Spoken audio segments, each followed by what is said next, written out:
In the book, we explore how the practice that we've come to call retirement is being transformed largely at the hands of the baby boom generation.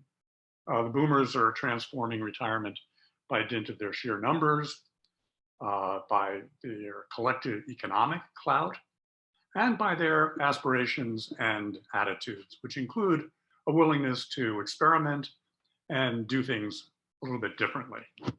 One way to summarize the book is that we look at in depth at 7 key facets of life and retirement. And the order in which we cover them in the book, each has its own pretty major chapter.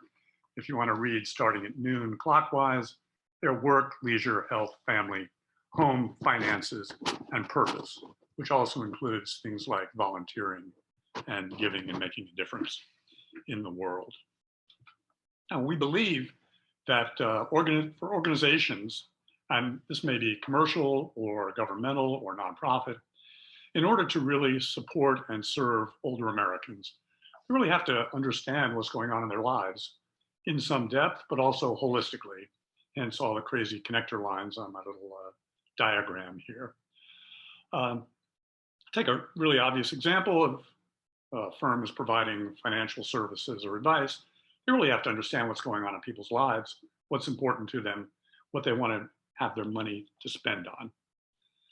And although the initial primary audience is those types of organizations, it turns out the book is of use to retirees and pre-retirees, and gee, I hope someday to retirees, as they anticipate or can explore the growing number of options and opportunities available to them, and also some of the challenges that may lie ahead.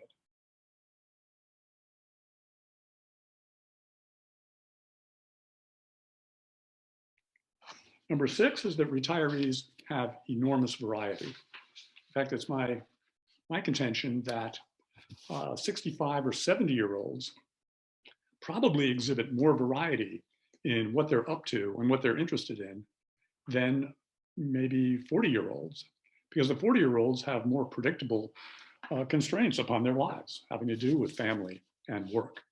So let me read a brief section from the book that I hope nails this point about variety. You say, today, age says less and less about the individual. If we gathered a group of 65-year-olds, their circumstances and experiences would be all over the map. One could be newly married, another recently widowed. One might be going back to college, another starting an encore career as a teacher. One is happily empty nesting, another is moving in with the grandkids. One is scraping to get by, another is a multimillionaire and starting a foundation. You get the point. What we emphasize is that thinking about and treating older Americans as one sort of homogeneous mass makes no sense at all. And then number 7 is that many organizations therefore miss opportunities to serve retirees. In fact, if they run afoul of numbers 4, 5, or 6, if they look only on the downside of aging, if they let ageism impair their perspective, if they don't recognize the variety of retirees, then they miss the opportunities to serve them, be they nonprofits, commercial organizations, or governmental organizations. On the commercial side, you got to keep in mind, Americans age 65 and older make up 17% of the population, and they have 38% of the country's aggregate net worth.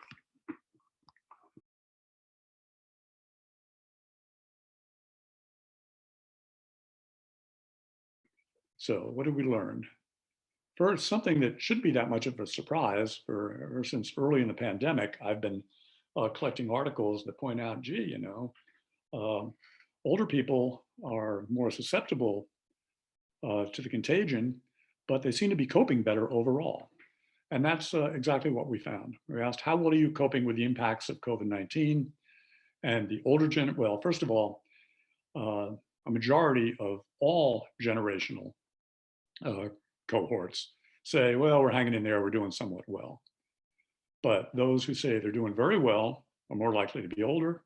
And those who say, we're not doing well at all, tend to be younger. Why is that? I don't think it should be any real mystery. Older Americans have less disruption, not all, most of them have less disruption to their daily lives. If you think about the typical retiree household versus the household where two parents are working from home, two kids are schooling from home, the youngest kid is being child cared at home, and everything about running the household, starting with just shopping, is more difficult and complicated these days. So elders have less disruption. They have more security in various forms, starting with financial. I mean, a lot of people's 401ks have taken a bit of a hit, but the markets have recovered a bit. People's income in retirement tends to be more secure. They rely less on earned income. They've got Social Security as a benefit and kind of safety net. They've also got more security in terms of healthcare with Medicare. They're not in danger of losing that. And also more security in terms of roof over your head, because something like 80% of those age 65 and older in the United States own their own homes. 2/3 of those are mortgage free. So housing is secure. And in fact, they have a large financial asset in their own homes. And then the other big advantage is that older people have been around the block, or maybe we should say around the sun, quite a few times. They've seen bad times before. They've gotten through them. They have more confidence that they can cope, and they've maybe learned how to cope. So put those things together and they spell resilience for older Americans, even though they may have a heightened health risk.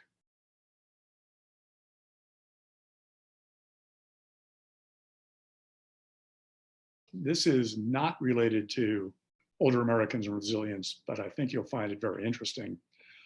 Pre-retirees, or actually everyone who's working and plans to retire, are rethinking the timing of their retirement because of the pandemic. And they're not all going to follow through these plans, but almost 4 in 10 say the COVID-19 is impacting their retirement planning. 3/4 of those say they're going to retire later. And that's almost universally for financial reasons. They may have been out of work. They may be less sure about how much money they need for retirement. They may fear future economic uncertainty. But interestingly, the other quarter, 10% of the overall sample, are planning to retire earlier. And there are two big reasons for that. The number one is that, as I think it's happened to many of us personally, the pandemic has caused us to pause, step back, think about what's most important in our lives, what we want to be doing. And for some people, they've got things they'd much rather be doing than working. And the other fairly common response is people have realized that the nature of their work or their workplaces may in fact be hazardous to their health.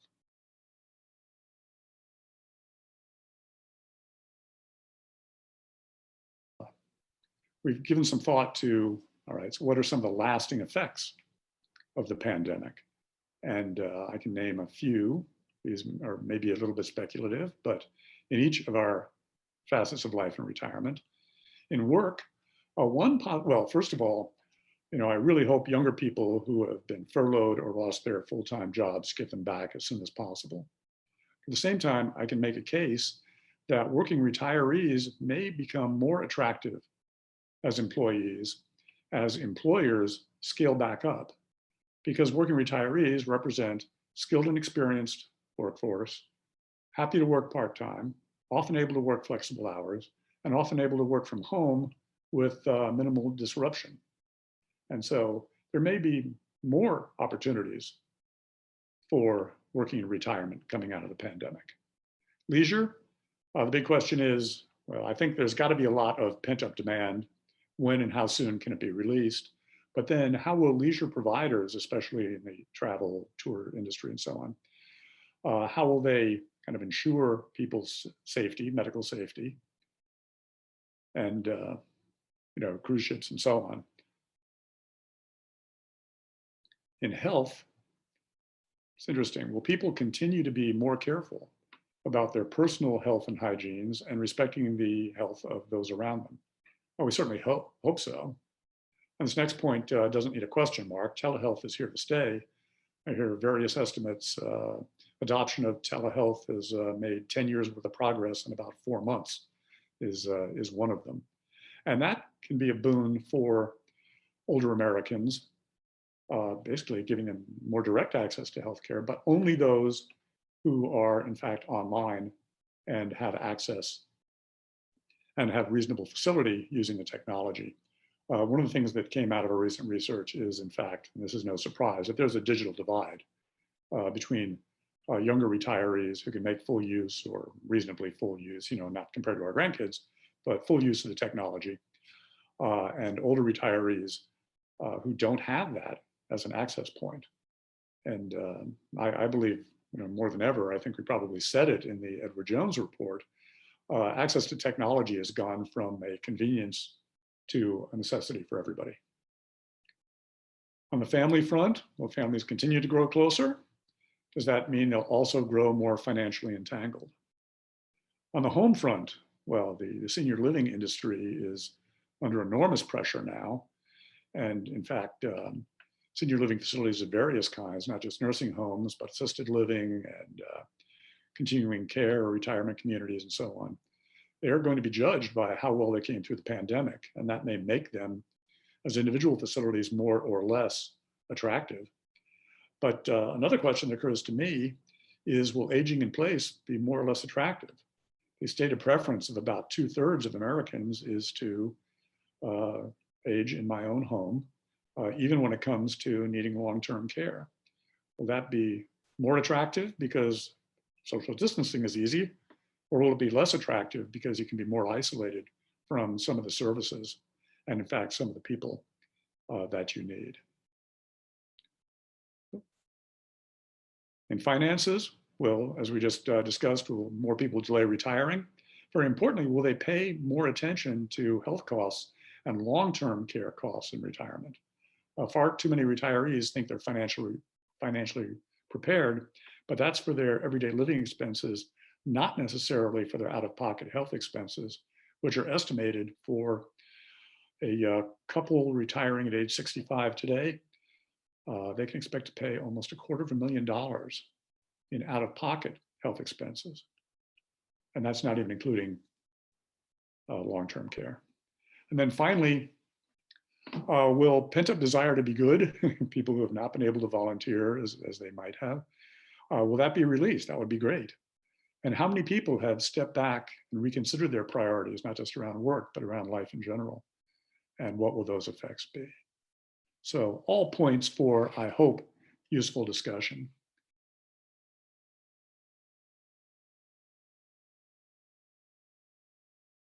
Family connections deep, and they also run deep when we think in terms of people's legacies. The most important legacy, we often think in terms of financial inheritances, and trillions of dollars are going to pass from generation to generation over the next several decades. But you ask both the older Americans and their children and grandchildren, what's the most important thing to pass on? The consistent answer is memories, values, life lessons, not necessarily money, real estate, other things of financial value. So what matters most isn't the money.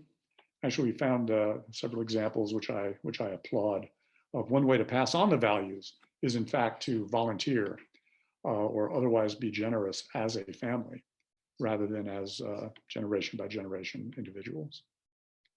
Move from the family connections front to the community connections. In our recent research, we found a real unmet demand, not just for volunteering, but for mentoring specifically. 50% of adults aged 50 and over would like to serve as a mentor. 56% of adults under 50 would like to have a mentor. And that could be for school, work, or other facets of life. Again, an opportunity here. We're not making the connections we could. And then more broadly,